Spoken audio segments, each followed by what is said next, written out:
Coba Nabi itu perang tapi nggak boleh bunuh. Kayak apa susahnya? Beliau jadi sasaran tembak tapi nggak boleh bunuh. Kalau sahabat kan enak, duel, relax, santai, bisa tarung. Kalau Nabi nggak boleh. Makanya Nabi meskipun ikut perang terus nggak ada sejarah orang yang dibunuh. Ya, hanya satu peristiwa itu pun dibaca orang kafir, ditangkis Nabi, pedangnya kembali ke dia mati. Tapi nggak ada yang Nabi.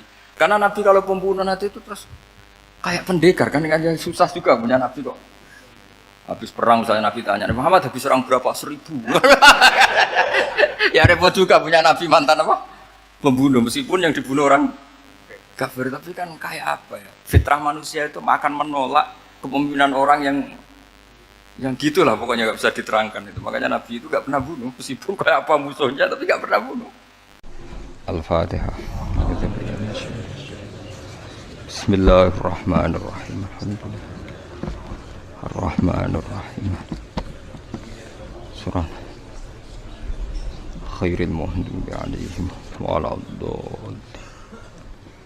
Terus niki napa niati nggih dawuhe Mu'ad bin Jabal niku ta'alu bina nu'min sa'atan. Terus Mu'ad bin Jabal teng riwayat Bukhari sering dawuh, ayo rene moro aku, ayo do iman bareng-bareng. Dados ngaji kados ngeten niki termasuk nambahin apa? Iman. Misalnya seseorang bertobat. Dulu umatnya Nabi Musa ada yang menyembah anak sapi, ijel itu. Harus tobat. Itu tobatnya ekstrim betul. Kalau tobat sekarang kan cukup istighfar sama istighosah. Kalau dulu enggak, liyak tulal bari umingkum al mujrima, yang terbebas dari dosa menyembah anak sapi, membunuh yang terlibat atau pernah menyembah anak sapi. Makanya ayatnya apa? Fatubu ila bari'ikum faqtulu anfusakum. Ya, jadi orang-orang yang pernah menyembah anak sapi itu tobatnya apa? Faqtulu anfusakum. Sebab itu semua ulama berkewajiban menerangkan nasa mansuh. Sampai Sayyidina Ali suatu saat ada mubalek atau ustadz itu ngajar di masjid, ditanya, kamu tahu nasa mansuh enggak?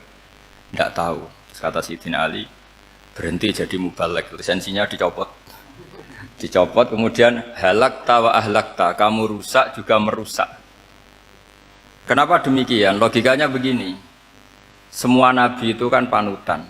Saya ulang lagi ya, semua nabi itu panutan. Tapi kalau kamu tidak tahu nasaman, so jangan-jangan kamu ikut nabi sebelum kamu, yang nasahnya itu syariatnya sudah apa? Mansukhoh, sudah di nasah. Itu kayak kasus Sunda Wiwitan itu. Itu gak mau punya Nabi Muhammad karena kurang keren, kurang sepuh. Nabinya langsung Nabi Adam. Resikonya adalah beberapa aliran sesat itu, aliran yang kurang benar itu, zaman Nabi Adam kawinan otomatis sama saudaranya. Lalu masa sekarang kita membolehkan kawin sama apa? Kalau sama Nabi Adam mau tidak mau. Karena yang cowoknya ya bin Adam, putrinya binti Adam. Lalu Allah bikin satu sunnah yang suami istri itu harus beda, yaitu satu kandungan itu melahirkan satu pasang. Dan mulai dulu memang pasangannya orang jelek itu orang cantik. Makanya agak sial itu yang perempuan-perempuan itu. Memang mulai dulu gitu, kalau cantik itu kesunatannya dapat jelek gitu. Nanti sama-sama masuk surga karena yang cowoknya ibadahnya syukur, yang ceweknya sabar ya. Itu nanti sama-sama. Nah kebetulan si Qabil itu ganteng sekali Qabil. Berpasangan dengan Labuda itu jelek gembrot, pokoknya tidak cantik. Enggak lah, kebalik. Qabil itu berpasangan sama Iklimah. Jadi Qabil ganteng, punya adik kandung namanya Iklimah itu cantik sekali. Yang Habil itu rapati apa? Berarti yang Habil apa? Ya rapati ganteng, berbarengan dengan Labuda juga rapati cantik. Nah karena tadi ya berarti Qabil bareng siapa? Iklimah, Habil, Labuda. Maka untuk kawin ini nggak boleh satu kandungan. Jadi dulu karena nggak ada perbedaan ibu bapak, mau tidak mau beda. Yang penting beda. Yaitu akhirnya apa? Qabil dapat Labuda, yang Habil dapat Iklimah karena beda kandungan. Itu sudah cukup. Akhirnya kan nggak terima si Qabil. Masa orang ganteng dapat orang jelek. Jadi mulai dulu itu maunya orang ganteng ya dapat orang cantik, nggak terima. Tapi Allah ngatur seperti itu. Akhirnya terjadi percekcokan. Nah, dulu itu semuanya itu religius, sehingga ukuran percekcokannya masih religi, yaitu ya gini saja, kita ngadakan kurban, yang diterima itu yang menang. Ya ternyata dalam kompetisi itu yang menang siapa? Habil. Akhirnya Habil jadi menikahi siapa? Iklim. Kalau sekarang kompetisinya kan siapa paling kaya ya menang. Lebih gampang. Nah kemudian bayangkan misalnya, ya saya ini menerangkan asa mansuh. Kita semua sering ngomong, sering berkoar-koar, sering menyarankan atau mewajibkan para nabi itu panutan dalam semua perilakunya. Ternyata ada beberapa perilaku yang sudah dinasah atau dihapus ketentuannya oleh syariatnya Rasulullah Shallallahu Alaihi Wasallam. Maka mengenali nasah mansuh itu keharusan dalam ulumul Quran. Ya, makanya Allah mengatakan apa? Manansah min ayatin au nunsiha pasti na'ti bi khairim minha au misli. Jadi saya nerangkan nasah mansuh itu dua sesi. Satu sesi antar nabi, dua di internal syariatnya apa? Sekali saja hari ini tok, sudah setelah itu anggap pinter sudah. Kalau sudah jangan tanya lagi. Nah, ada beberapa lagi syariat yang masalah metode. Dulu Nabi Nuh itu dibolehkan oleh Allah saking mangkelnya sama orang kafir. Saya ulang lagi, orang kafir itu kan biadab sekali, nempat buminya Allah, makan rezekinya Allah, kemudian mengkafirkan Allah. Pikirannya Nabi Nuh, orang biadab gini nggak layak hidup, itu pikirannya Nabi Nuh. Kalau dia pakai militer, tidak punya militer, ya pakai langit akhirnya.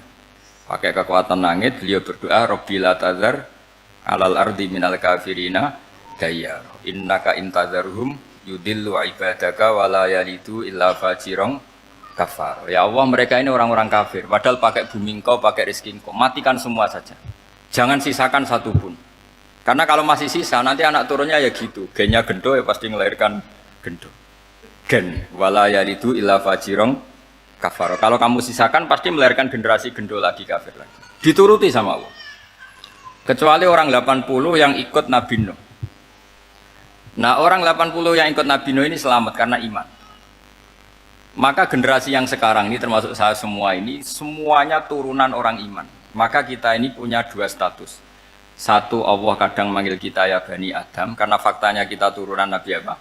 Adam. Panggilan kedua adalah zurriyataman hamalna ma'anu. Orang-orang sekarang itu pasti turunan orang yang ikut perahunya Nabi Nuh. Jadi nasab kita ini sudah steril. Sudah tidak ada nasab lewat kafir. Karena yang kafir sudah habis. Semua orang sekarang itu turunan Nabi Nuh. Yaitu disebut apa? Zurriyataman hamalna ma'anu.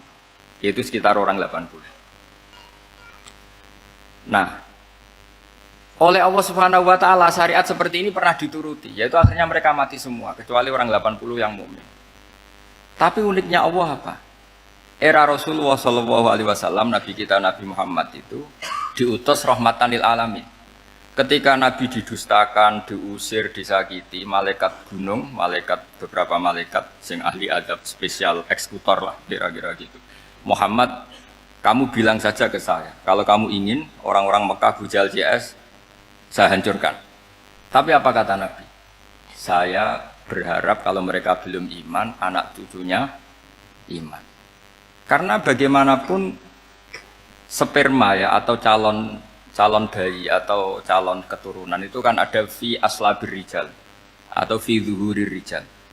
Jadi kalau dalam ilmu agama itu gen manusia itu disimpan di zuhurir rijal di punggung lelaki, nanti dipindah ke arhamin nisa. Logikanya gini, ini dengerin ya. Logikanya gini, misalnya Abu Jahal itu di situ ada orang namanya Ikrimah, itu anaknya Abu Jahal, itu orang mukmin. Akhirnya ya jadi orang alim. Abu Lahab itu di rahimnya di punggungnya ada perempuan namanya Darrah, akhirnya juga orang mukminah. Saya berikan contoh. Khalid bin Walid itu anaknya Walid. Walid itu musuh besarnya Rasulullah. Tapi di punggungnya ada orang bernama Khalid. Ini dengerin. Nah di punggung ini kira-kira Allah sudah tahu apa belum? Jawabannya sudah tahu. Artinya kalau ini mati atau kamu bunuh, kamu sebenarnya nggak bunuh orang kafir saja, bunuh calon orang mukmin yang sekarang masih bersemayam di punggungnya orang-orang kafir. Jadi bisa saja orang yang sedang kafir itu ada sekian calon generasi yang suatu saat mukmin. Itu syariat yang diajarkan ke Rasulullah SAW. Karena kasefnya Nabi, kasef itu satu kondisi di mana seorang Nabi itu dipertontonkan sesuatu yang nggak kelihatan. Itu dalam bahasa Arab kasef atau mukasyafah. Nabi dipertontonkan ternyata banyak orang kafir yang di punggungnya itu ada calon generasi mukmin atau muslim. Akhirnya Nabi nggak berani. Jangan bunuh. Mungkin bapaknya ada iman tapi anaknya iman. Betul, Abu Jahal punya anak Ikrimah, Abu Lahab punya anak Darrah, Walid punya anak siapa? Khalid. Itu mirip seperti kita, bapak era sholat, anak ETPK sholat, akhirnya bapaknya katut sholat. Banyak nggak di Indonesia, bapaknya tidak bisa baca Quran, anaknya hafid. Nah, itu kalau bapaknya kamu habis, tidak ada yang meselin. Makanya biarkan hidup saja. Nah, artinya gini, andai kan tidak ada ulama yang menerangkan nasa mansuh, dikira syariat Nabi Nuh itu abadan mu'abbadat, selamanya lama. Jika main teror sama orang kafir sah berdasar Nabi Nuh. Padahal kita sudah ganti Nabi. Yaitu syariatnya Rasulullah SAW masyhur itu ketika Nabi ngendikan, saya tidak minta mereka dihukum, tapi ya Allah saya minta Allah mahdi qaumi fa innahum la ya'lamun. Mereka kafir itu karena tidak tahu. Sehingga ada periode. Loh kalau perang itu beda, perang itu konteksnya duel, itu tidak harus sama Abu Jahal, Abu Lahab. Ada penjahat mau bunuh kamu wajib perang enggak? Wajib. Penjahatnya meskipun muslim apa harus kafir? Meskipun muslim. Maka kata ulama fikih sebetulnya perang duel itu bukan syariat muslim sama kafir tok. Masih muslim sama muslim, misalnya ada orang mau merkosa istri kamu, terus dia pamit gini, saya muslim loh, beri hak loh. Enggak bisa. Saya penjahat loh, muslim, jadi kamu enggak boleh merangin saya, ngelawan saya kan muslim. Enggak bisa, tetap harus dilawan. Makanya kata ulama-ulama fikih, pertarungan sama musuh itu tidak harus sama orang kafir. Orang muslim pun yang mengganggu kehormatan kita, misalnya mau merkosa istri Anda, itu harus dilawan. Makanya Nabi ngendikan mangkutila duna mali fahuwa syahid, mangkutila duna harimi fahuwa syahid. Orang yang mati karena membela kehormatan keluarganya atau hartanya, maka dia mati syahid. Dan penjahat yang mati ini muhaddarun damu, diabaikan sehingga enggak kena kisos, membunuhnya enggak kena. Misalnya ada penjahat mau bunuh kamu duel, menang. Kamu nggak kena kisos karena ini muhaddarun damu, diabaikan kehormatannya. Padahal dia muslim, apa? Muslim. Ini perlu. Jadi ini mengaji ini agak jelimet, tapi gampang. Kan kalau paham nggak paham selesai, jadi nggak baca selesai itu. Sehingga kalau nggak ada nasaman, maka orang selalu berpikir, pokoknya yang penting ikut Nabi. Nah itu bahayanya kalau Anda tidak tahu detail, jangan-jangan syariat yang kamu ikuti itu syariat yang sudah berstatus mansukhoh, telah dicabut. Dan itu banyak. Makanya kata Sayyidina Ali ketika ada orang ngajar gak tahu nasa mansuh, halakta wa ahlakta, kamu rusak dan merusak orang lain. Seperti tadi pernah ada kawin itu satu turunan, yaitu era Nabi Adam. Masa kita sekarang kawin sama satu turunan, kan gak mungkin. Ya kan, pernah ada membumi hanguskan orang kafir, yaitu syariatnya Nabi Nuh. Itu dihapus oleh syariatnya Nabi Ibrahim dulu, yaitu Nabi Ibrahim menghentikan apa? Faman tabi'ani fa innahu minni wa man asani fa innaka ghafurur rahim. Ya, kalau orang ikut saya ya Allah ya pasti golongan saya. Kalau yang masih maksiat, masih balelo, saya berharap engkau ampuni. Akhirnya banyak orang kafir tobat. Coba era Rasulullah itu semua orang kafir Mekah itu kafir. Nabi belum wafat itu sudah ada 114.000 mukmin semua. Jadi Nabi menangi mayoritas orang menjadi mukmin dari mayoritas kafir, yaitu disebut wara'aitan nasa yadkhuluna fi dinillahi afwaj. Andai kan Nabi Muhammad pakai syariatnya Nabi Nuh, bisa enggak mengislamkan orang sebanyak itu? Enggak bisa kan? Maka ini penting mengenali nasab mansuh. Jadi periode cara wong Jawa maksud no tuntas. Robila Tadar itu, pasot tuntas itu, menghabisi itu habis di periode Nabi siapa? No, syariat itu sudah enggak dipakai lagi, yang dipakai apa? Faman tabi'ani fa innahu minni wa man asani fa innaka ghafurur rahim. Lah Nabi Muhammad ini nabi yang kena khitab anit tabi' millata Ibrahim hanifah.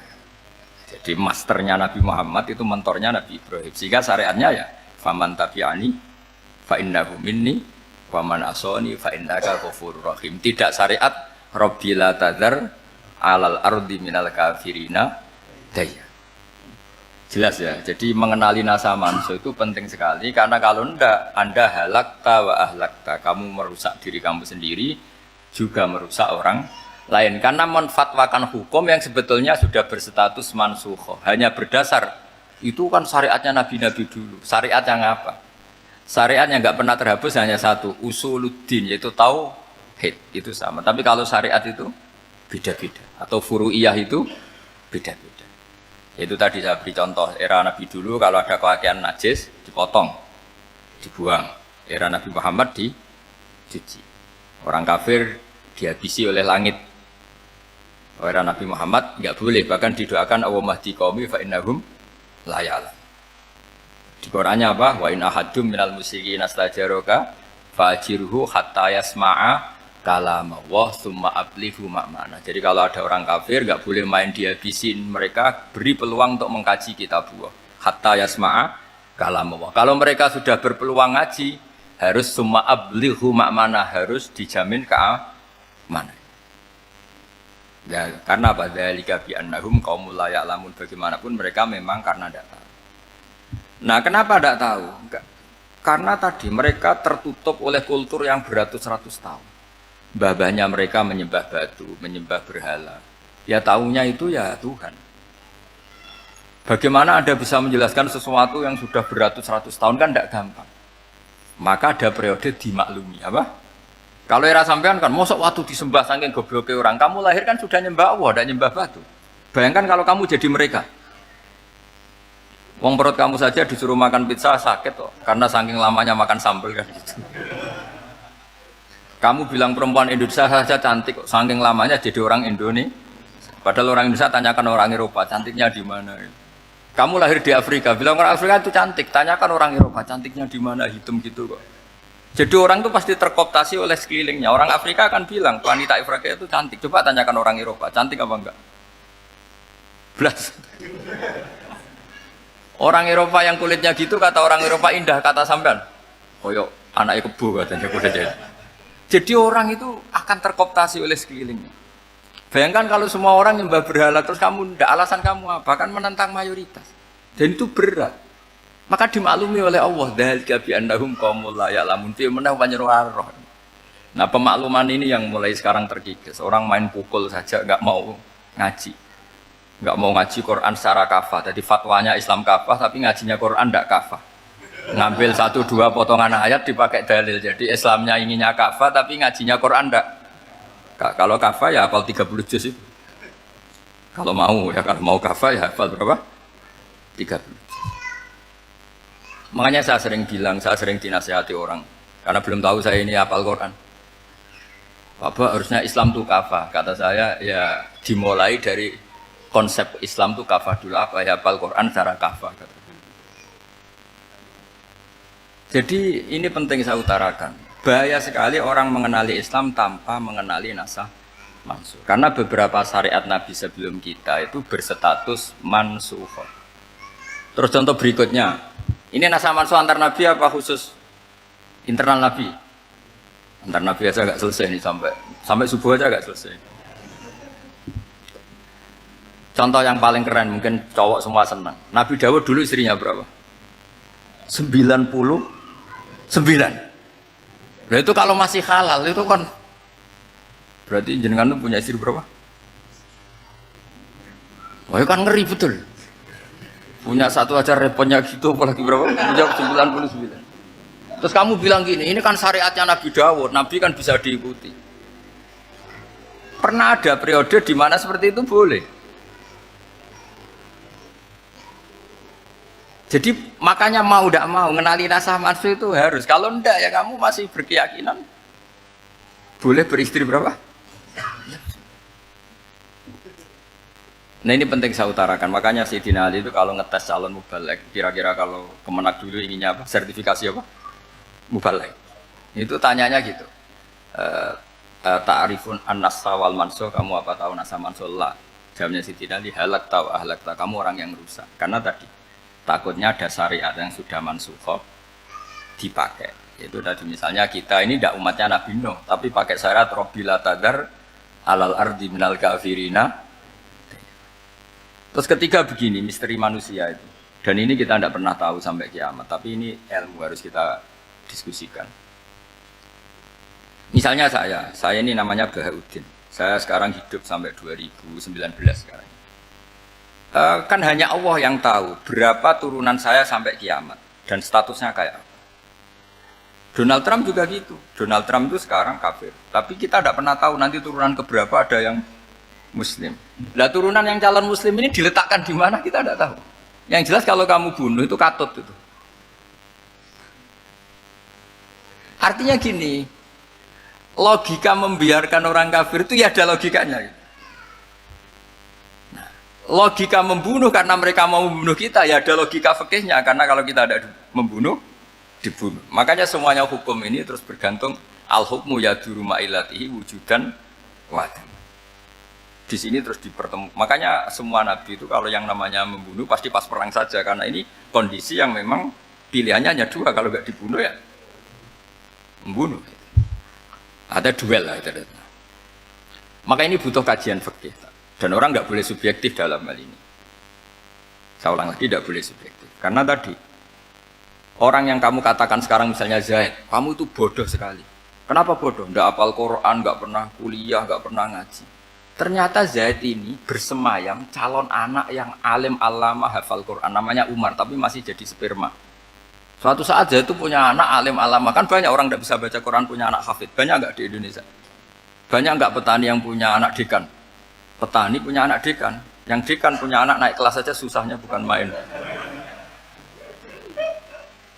Banyak kan? Nah ketika dibalik nanti ada dekan punya anak goblok, yang petani punya anak dekan, pinter mana? Kita tidak pernah tahu, makanya ini kan ya sudah, kalau nggak pernah tahu ya bilang saja wallahu alam, kan selesai, daripada keminter keliru kan ada wallahu alam. Makanya cerita favorit guru saya Kiai Haji Maimun Zubair itu punya apa namanya Kiai Zubair, itu cerita favoritnya itu ada santri namanya Soleh. Soleh itu alim alam. Orang Madura itu cara berpikir kan kalau kiai saja alim seperti itu apalagi bapaknya. Pas bapaknya main ke pondok, santrinya ada ribuan, bapaknya main ke pondok itu sholat itu ya gak bener, gak sesuai sunnah Rasul lah kira-kira gitu. Sudah sholat itu gak bener, apa-apa gak bener. Masih ditakwil sama santri Madura, karena orang Madura itu kultus. Mungkin khilaf itu satu khusus, pokoknya perlakuan khusus. Suatu saat saking bodohnya orang itu, kenceng tuh pikir musola. Wah ini gak bisa ditakwil lagi, akhirnya gak bisa ditakwil tuh gak. Wah ini sudah gak bener ini, gak bener. Singkat cerita santri tadi gak kuat matur ke kiainya, Pak Yai, jenengan sealim itu kok bapaknya segoblok itu. Kenapa? Ya, dia kencing pikir musola. Oh bapak saya itu pinter sekali. Kok bisa? Karena beliau yang memutuskan saya mondok sampai saya jadi alim alama seperti ini. Yang bodoh itu mbah saya. Yang bodoh itu mbah saya kan.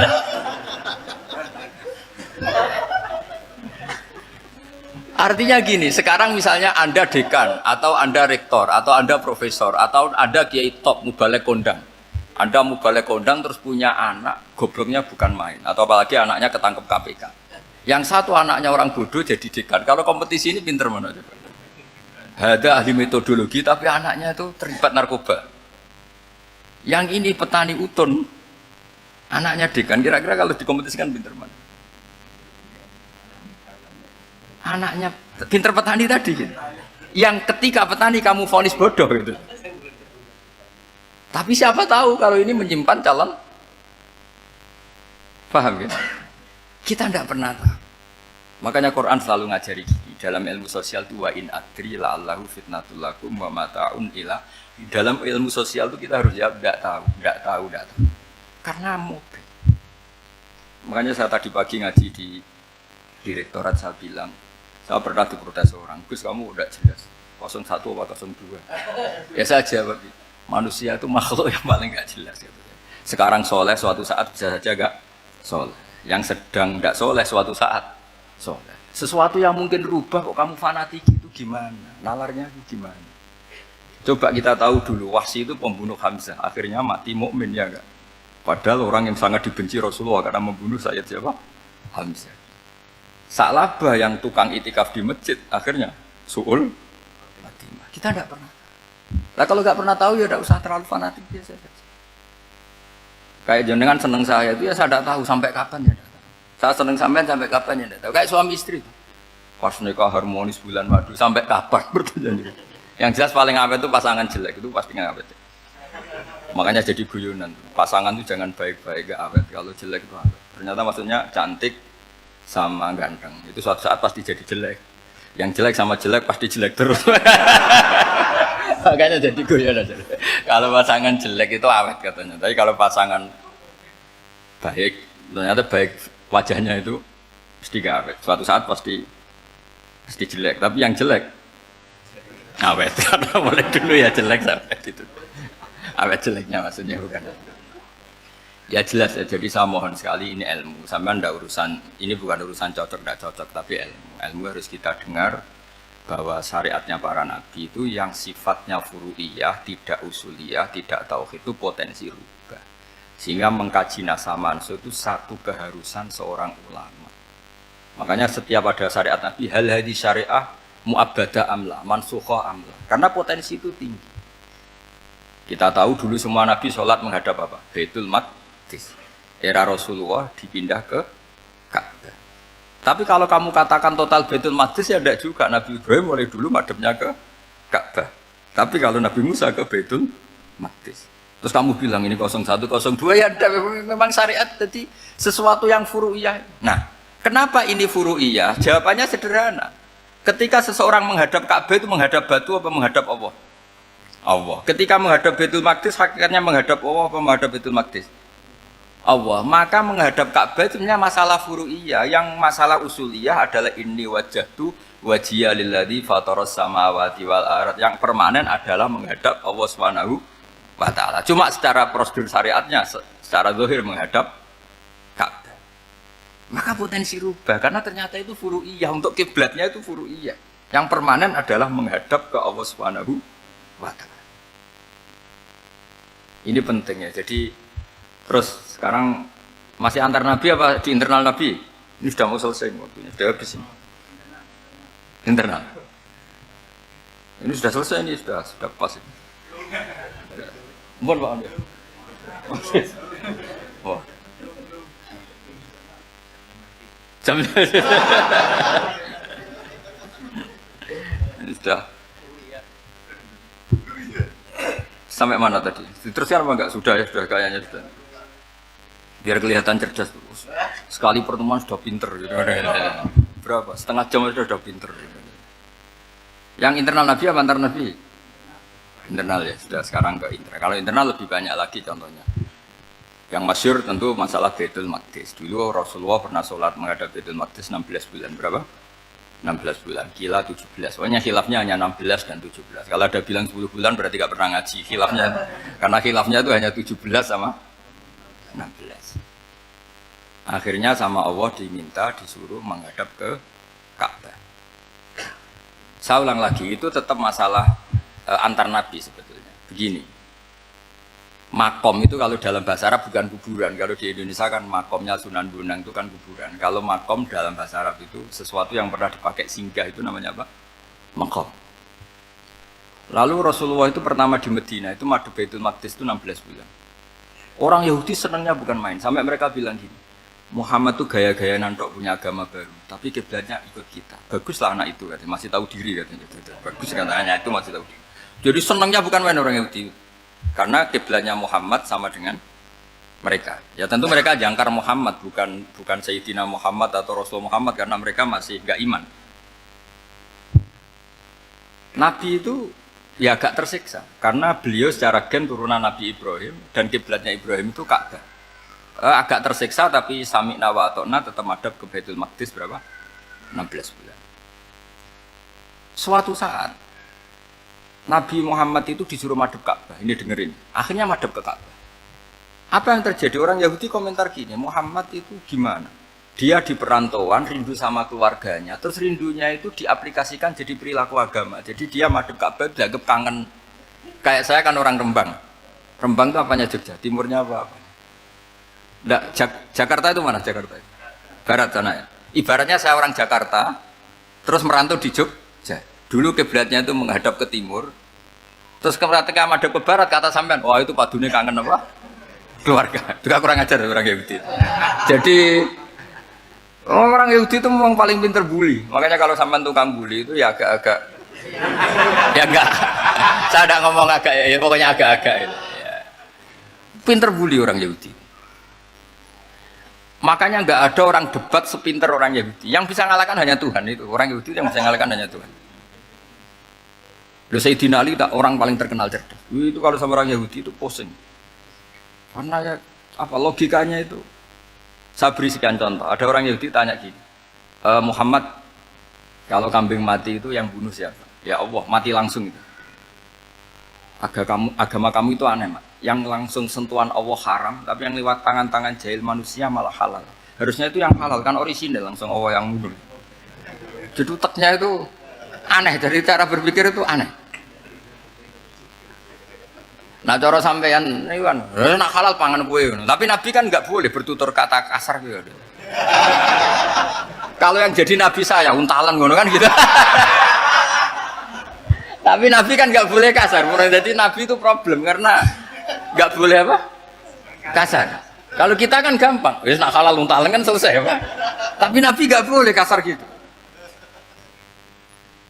Jadi nggak Nabi, ya sampean itu kan enak. Mau keliru ya pantas, mau apa saja pantas. Karena kan nggak panutan. Kalau Nabi nggak bisa. Meluruskan kebenaran itu harus tetap sesuai akhlak. Ya, jadi agak kerepotan. Makanya punya Umar, alhamdulillah ada yang nggak perlu aturan itu.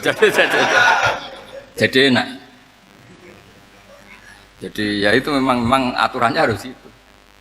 Coba Nabi itu perang tapi nggak boleh bunuh. Kayak apa susahnya? Beliau jadi sasaran tembak, tapi nggak boleh bunuh. Kalau sahabat kan enak, duel, relax, santai, bisa tarung. Kalau Nabi nggak boleh. Makanya Nabi meskipun ikut perang terus, nggak ada sejarah orang yang dibunuh. Ya, hanya satu peristiwa itu pun dibaca orang kafir, ditangkis Nabi, pedangnya kembali ke dia mati. Tapi nggak ada yang Nabi. Karena Nabi kalau pembunuh nanti itu terus kayak pendekar kan, dengan susah juga punya Nabi kok. Habis perang saya Nabi tanya, Muhammad habis serang berapa? 1000. Ya repot juga punya Nabi mantan apa? Pembunuh, meskipun yang dibunuh orang kafir. Tapi kan kayak apa ya? Fitrah manusia itu akan menolak kepemimpinan orang yang gitulah pokoknya nggak bisa diterangkan itu. Makanya Nabi itu nggak pernah bunuh, meskipun kayak apa musuhnya, tapi nggak pernah bunuh. Untungnya di sekeliling orang-orang yang tadi.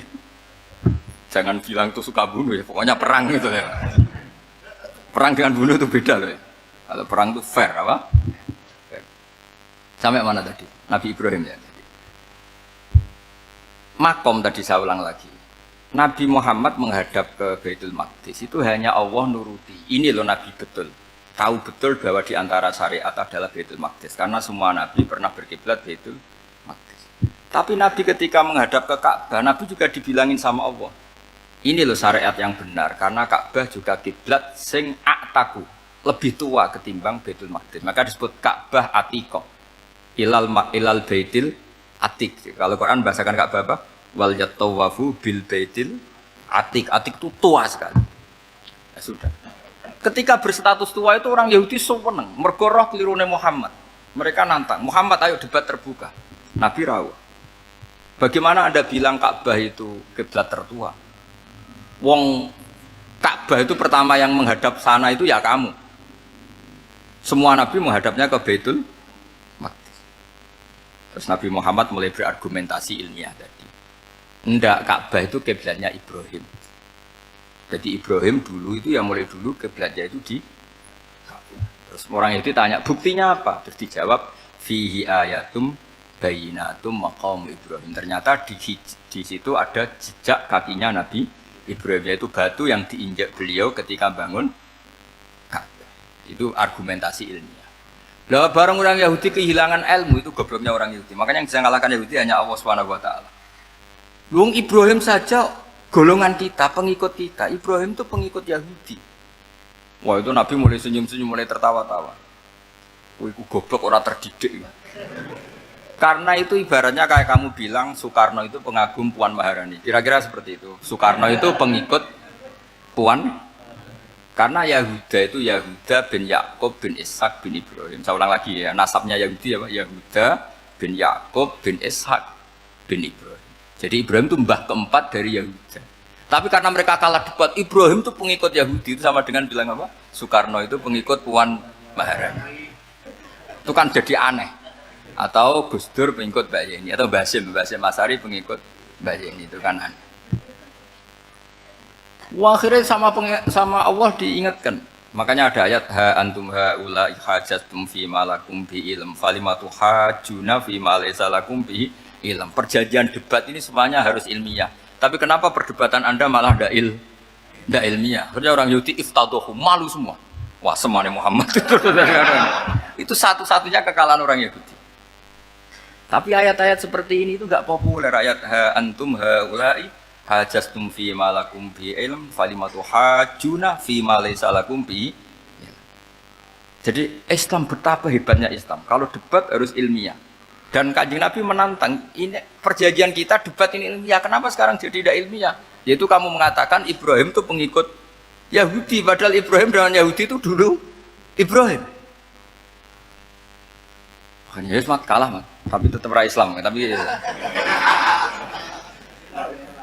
nah, makanya terus Ka'bah dibuktikan ketuaannya lewat apa? Fihi ayatum bayinatum maqamu Ibrahim. Itu bukan makam kuburan. Karena makamnya Nabi Ibrahim tetap di Hebron, tempat di Palestina. Kira-kira itu Palestina. Jare Israel yo ning Israel, bola menang di. Jare ning Israel yo ning Israel, jare Palestina ning. Saya pernah ziarah ke sana di Hebron. Di makamnya Nabi siapa? Ibrahim. Jadi jelas ya, jadi nasa mansu itu ketentuan yang dikehendaki Allah Subhanahu wa taala untuk menguji loyalitas manusia, menanggalkan semua akalnya. Makanya saya mohon sekali siapapun yang ngaji saya dimanapun, sekali-kali manusia itu harus menanggalkan akalnya. Sekali Anda pakai akal, maka Anda akan ingkar dengan nasa mansu. Nasa mansu itu hukum yang direvisi, yang dibatalkan. Makanya orang Yahudi lagi-lagi pinternya orang Yahudi. Merovokasi orang-orang yang Islamnya belum kuat, diprovokasi gini. Ungzuru ila Muhammadin tahayyara fi din yukhillu yawman wa yuharrimu ukhra. Lihat itu Muhammad, dia kebingungan cara beragama. Kadang bilang A, besok bilang B. Jadi nasa mansub dianggap satu bentuk kebingungan. Gak kurang ajar tuh. Wah, akhirnya sebagian orang yang murtad. Makanya nasa mansub itu satu peristiwa yang menjadikan banyak orang murtad. Karena diprovokasi orang Yahudi bahwa itu bentuk kebingungan Muhammad.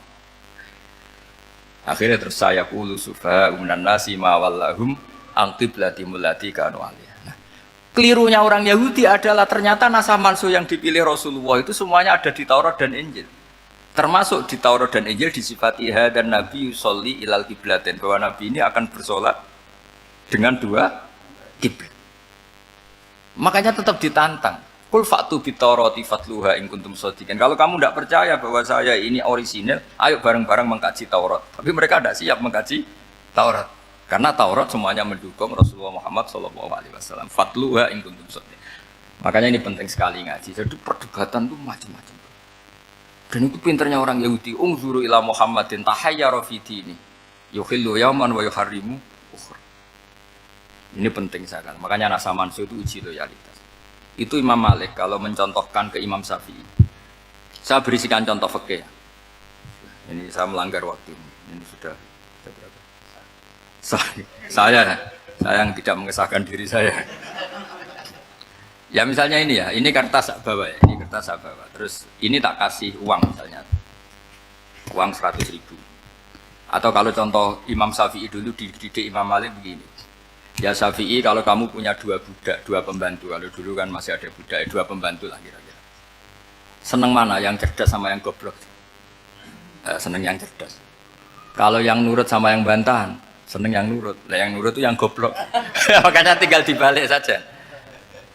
Kamu tak beda ya. Seneng mana punya istri yang cerdas apa yang goblok? Coba jawab. Atau ibu-ibu mbak-mbak ini senang mana punya suami yang cerdas atau yang goblok? Kalau cerdas gak bisa diakali, tapi goblok nurut tapi ya kadang di sini kan dengan sini. Nah, itu kan antar manusia. Masalahnya kita menghadapi Allah Subhanahu wa taala yang semua kita pasti bodoh. Kita menghadapi Allah Subhanahu wa taala yang semuanya kita pasti bodoh. Allah jelas ngendikan wa kanal insanu dzaluman jahula. Manusia itu banyak dolimnya. Dolim itu sifat mubalaghah. Kalau orang dolim sekali dolim, kalau sering zalum, kalau jahil biasa jahil, kalau banget jahili jahul. Bahasa Arab kan gitu memang. Ghafir, pengampun biasa. Kalau ghafur selalu mengampuni. Syakir, makanya sifatnya Allah Ta'ala ikut wazan fa'ul semua. Ghafur, syakur, atau diikutkan wazan fa'al. Kalau goblok biasa jahil, goblok banget jahal kan gitu. Kafir biasa kafir, kalau kafir banget kafar. Ya, jadi wazan balaghah itu bisa fa'al, bisa fa'ul ya. Kafirin, kafar atau kafur. Paham ya? Malah ngaji nahwu. Ya, tapi ini memang perangkatnya ya. Ini kan perang mau tidak mau. Makanya misalnya Allah tidak suka kulla kafarin banget kafir ya, Pak. Paham ya? Kulla khawanin banget khianate. Kalau khain khianat biasa, kalau khawan sering khianat. Nah, manusia itu kata Allah apa? Zaluman. Wes banget dolime, banget bodoh. Itu kalau yang ngarang hikam mencontohkan tuh gini, manusia itu pas bener saja salah, apalagi pas salah. Jadi manusia itu kata imam yang ngarang hikam itu, man itu kanat mahasinhu masawiyah, fakih falat akunu masawihi masawiyah. Ketika baik saja buruk, apalagi ketika buruk. Coba kalau ada orang dermawan sama teman-temannya, tanyakan istrinya, duit diambur-ambur, disikno konco ngalono bojo. Mesti gitu. Teman yang sering silaturahim ke teman-temannya, kata temannya baik, senang silaturahim, tanyakan istrinya, oh meninggali wong gitu. Jadi manusia pas baik saja ada buruknya, apalagi pas buruk. Makanya dulu bapak saya ngajarin saya istiqomah ya apik ya, tapi kadang-kadang anak keterusan itu ora istiqomah ngangkangi orang ya udah punya kesempatan. Misalnya ada imam masjid ngimami terus sampai tua sampai mau mati, itu istiqomah apa tidak memberi peluang yang lain? Tidak jawab aja. Jadi itu manusia. Jadi pas baik saja buruk, apalagi pas buruk. Kayak saya gini di sini ngajar baik, tapi saya ada tidak sopannya harus di atas. Padahal banyak orang sepuh, ada Pak On, ada beberapa yang kan terpaksa nggak sopan. Tapi sampean yang nyuruh, berarti sampean yang dosa. Kemarin saya minta di bawah supaya ganjaran saya utuh, ini gara-gara begini ganjaran saya ini agak terkredit apa terdebat itu karena itu saya teruskan. Jadi manusia itu punya sisi itu karena manusia itu dzalum dan apa jahul wa kanal insanu dzaluman. Problemnya ini ngadepi Allah yang selalu pinter, yang kita selalu boh. Misalnya gini, kamu ditanya Allah. Ini contohnya Imam Malik. Ikla hadi sokhroh fa inna tahtaha dhahaban. Coba bongkahan batu itu kamu angkat, di bawahnya ada emas. Lalu budak yang pinter berlogika, oh disuruh buka itu karena ada emas toh. Berlogika. Kalau budak yang goblok enggak, ya disuruh ya diangkat saja. Ada emas apa enggak karena perintah ya diangkat. Yang satu nurut karena perintah, yang satu nurut karena ada emas, ada sesuatu. Logikanya suatu saat Tuhan itu hanya bilang gini tok, ikla hadis sokhroh, batu itu angkat. Yang nurut yang goblok permanen tadi kan langsung ngangkat. Yang pinter ini ada apa lagi Gusti kok harus diangkat? Ya gak ada apa-apa, nyuruh saja kata Allah gitu. Oh ada bisa, sesuatu harus ada alasannya. Itu kira-kira mangkel loh agak. Oh mangkel. Nah logikanya manusia seperti itu. Makanya dua murid pinter, di rakyat pinter, presiden ya susah mesti demo. Goblok ya susah di sini wong. Ini kan nggak ada pilihan. Memang manusia itu nggak ada pilihan. Nah sekarang masalahnya gini di fikih ini saya kembali lagi ke fikih. Pertanyaannya secara fikih begini. Misalnya iddah. Iddah itu seorang perempuan ditinggal mati suaminya atau ditinggal atau cerai. Itu kan ada namanya apa? Iddah. Iddah itu memastikan apa tujuannya? Memastikan rahim itu steril dari mani atau sperma zaut awal. Supaya nanti kalau dinikah orang lain tidak terjadi ikhtilatul ansab, nasab. Oke, berarti iddah kita beri argumentasi secara ilmiah li baro'atir rohmi. Jadi misalnya Zaid menceraikan istrinya Sri dalam keadaan masih bisa haid. Iddahnya 3 kali masa suci. Wal mutallaqatu yatarabbasna bi anfusina salah satu guru. Lalu karena secara teori medis kalau haid berarti bukti tidak hamil. Apalagi kalau haidnya terulang-ulang sampai 3 kali pasti tidak hamil. Sehingga kalau nanti dinikahi orang lain pasti kalau ada anak ya anaknya zaud sani atau zaud kedua. Berarti alasan iddah li baro'atir rohmi. Oke, kita sok pinter, sok bijak. Pertanyaannya adalah, sekarang sudah baru 1 bulan, suaminya di Malaysia, nggak pernah ngumpuli. Dicek di medis juga berbukti tidak hamil. Apakah boleh tanpa iddah? Semua ulama mengatakan tidak boleh. Tapi ini kan rahimnya jelas bersih. Ya karena iddah itu nuruti perintah pangeran, pokoknya tetap iddah. 3 kali masa suci. 3 kali masa suci atau masa haid, itu ada perdebatan ulama. Tapi kan ini terbukti bersih, Gus. Meskipun terbukti bersih, kata Allah harus iddah 3 bulan atau berapa? Kira-kira 3 bulan, 4 bulan, ya tetap harus iddah. Pemilih mana? Sok pinter, Gusti. Berhubung ini, pangeran buat terang gitu. Berhubung. Jadi Tuhan apa bawa waris? Berhubung Gusti. Ini jelas steril dari sperma zaud awal. Nggak usah iddah Gusti. Sama aja kamu disuruh majikan kamu ikhla hadis sakhroh, berhubung nggak ada apa-apa, nggak usah ya. Kira-kira mangkel nondak budak yang seperti itu. Mangkel. Maka dibutuhkan kebodohan dalam beragama. Betul itu memang. Makanya Nabi itu unik, pernah bilang itu gini, aksaru ahlil jannah al-bulu, aki-aki penduduk swarga itu al-bulu, wong goblok-goblok. Maksudnya goblok yang jenis ini, bukan goblok betulan maksudnya. Maksudnya goblok jenis ini itu ya tetap pinter, tapi pinternya dibuang. Pura-pura goblok demi samina. Jadi saya misalnya kok pinter dan goblok tadi sekaligus. Pinter dan goblok. Ya bah ikhla hadis sokhra fa inna tahta hadaban. Tak angkat karena saya tahu di bawah ada emas. Tapi di hati saya sajane ya mergo perintah. Suatu saat kok disuruh Allah ikhla hadis sokhra, perintah ya tak angkat ya sudah. Jadi ya pinter ya goblok. Saya tahu namanya perintahnya Allah pasti ada hikmahnya. Hikmahnya iddah adalah li baro'atir rohmi. Tapi hikmahnya jadi kawula adalah nurut perintah Allah, cek tahu alasannya maupun tidak. Lah di sini ada illatul hukmi untuk membangun kecerdasan, tapi ada loyalitas untuk membangun ubudi. Ya, bahwa kita ini kawula roh tetap loyal. Makanya tadi pagi saya cerita Sayyidina Umar. Sayyidina Umar kayak apa cerdasnya? Tapi tetap ubudiyah. Yaitu Rasulullah SAW sering dibully orang kafir. Muhammad itu gaya-gaya nantok. Wong ora oleh nyembah berhala, ora oleh nyembah watu. Jebule ini nyembah Hajar Aswad. Karena dilihat dari jauh kan tetap nyium Hajar Aswad. Coba kalau kamu lihat dari jauh, kamu sujud dari jauh kan kayak sujud sama batu. Makanya Sayyidina Umar karena orang kafir masih cara berpikir gitu, tiap nyium Hajar Aswad itu komentar gedumel. Alim tu annaka hajarun la tadurru wa la tanfa. Walau la anni ra'aitu Rasulullah qabbalaka ma qabbaltuka. Aku ronake watu ya ora mandoroti ra manfaati. Kalau saja saya tidak melihat Nabi nyium kamu, saya tidak sudi nyium kamu. Jadi tidak berdoa doa mustajab itu tidak gerutu.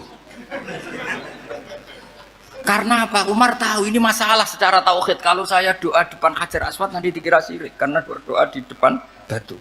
Tapi kalau saya tidak nyium nyulayani sunnah Rasul yaitu nyium hajar wis tengah-tengah nyium sambil gerutu itu sudah kompromi. Ya nyium tapi gerutu kayak apa makanya ya cerdas tapi ya goblok tadi ya cerdas itu uniknya Rasulullah. Jadi muji orang pintar ya sudah langit, tapi Nabi pernah dalam satu hadis mengatakan aksaru ahlil jannah al-bulbu, aki-aki penduduk swarga itu orang bodoh. Artinya orang bodoh itu bukan bodoh betulan kan? Dia meninggalkan akalnya demi loyalitas ubudi. Nah, untuk menutup sesi ini terakhir betul, tak tutup setelah ini selesai. Untuk menutup itu bukti begini, perang Badar itu perang yang nggak mungkin dimenangkan umat Islam karena orang kafir itu 1000 dengan pasukan full dengan peralatan perang full. Rasulullah itu tahun kedua Hijriah itu pasukannya hanya 313. Itu pun pedang itu untuk orang 5 itu hanya ada pedang 1. Jadi kalau mau dibaca orang, sih kang nilai pedangnya aku. Itu kan nggak kebayang perang dalam keadaan seperti itu. Jadi mesti kalah, orang kok mungkin kalah, mesti. Tapi Nabi tetap bilang, saya ini disuruh Allah perang, ya harus berangkat. Yaitu perang Badar. Kata para sahabat, ya Rasulullah ini nggak masuk akal, sudah nggak usah perang, ini nggak masuk akal, mau setor nyawa. Sudah gitu dadaan, nggak ada persiapan. Lucunya apa? Sahabat itu ketika Nabi tetap berangkat. La akhrujanna walau waqti. Nabi menginginkan saya tetap berangkat meskipun sendiri. Setelah Nabi berangkat sekian meter, tuh sahabat ikut semua. Kata Nabi, lah kamu kok ikut? Ya ikut saja. Kata kamu mesti kalah. Ya anggap saja setor nyawa. Demi loyalitas pada jenengan. Itu makanya nggak ada periode sebaik periode sahabat. Tapi yang gerutunya jalan. Karena gerutu ini bawaan ilmiah. Makanya kita loyal sama presiden. Tapi yang nggak cocok ya gerutunya jalan.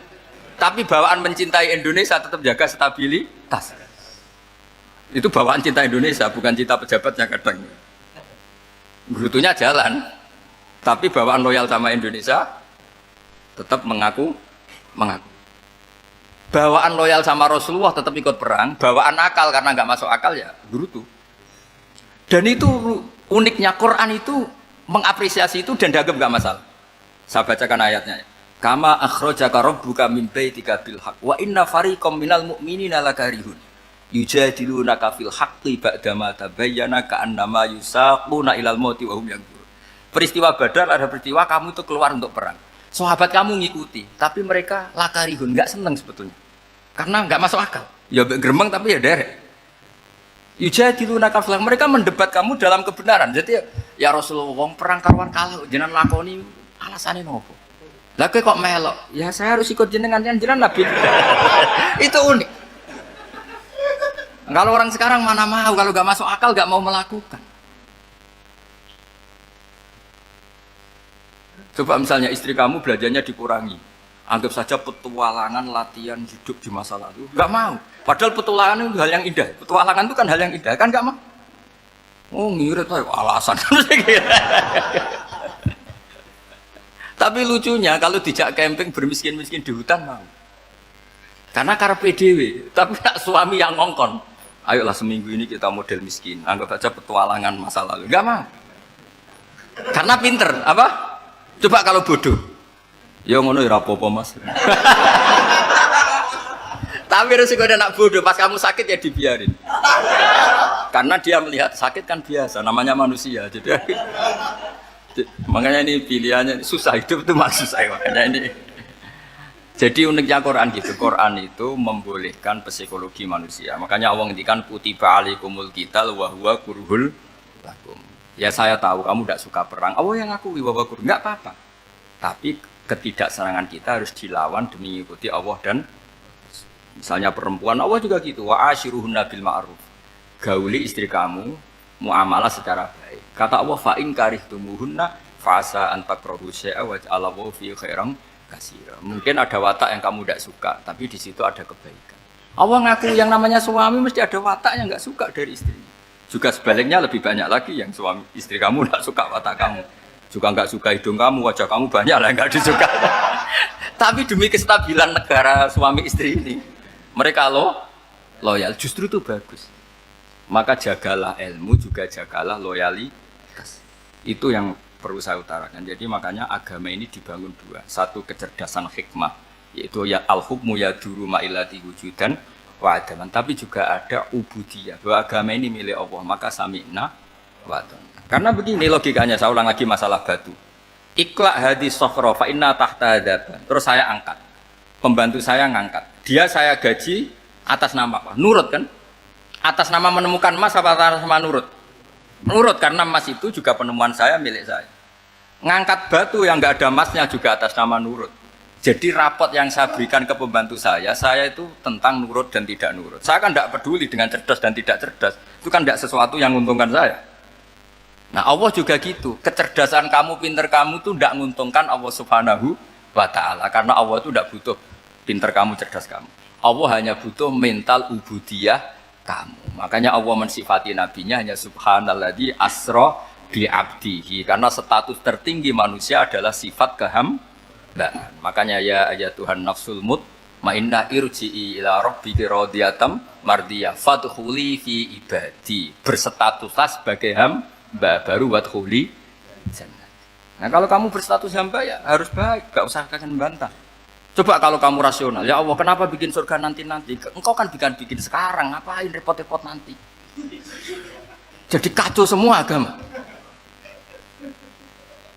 Makanya yang perlu didahulukan adalah status ya Tuhan nafsul mutmainnah irji'i ila rabbiki radiyatan mardiyah fadkhuli fi ibadi. Masuklah berstatus sebagai hamba saya. Khasnya hamba tadi, ya cerdas karena semua yang diperintahkan Allah pasti ada hikmahnya. Tapi kecerdasan ini kadang kita tinggalkan demi loyalitas ubudiyah. Assalamualaikum warahmatullahi wabarakatuh.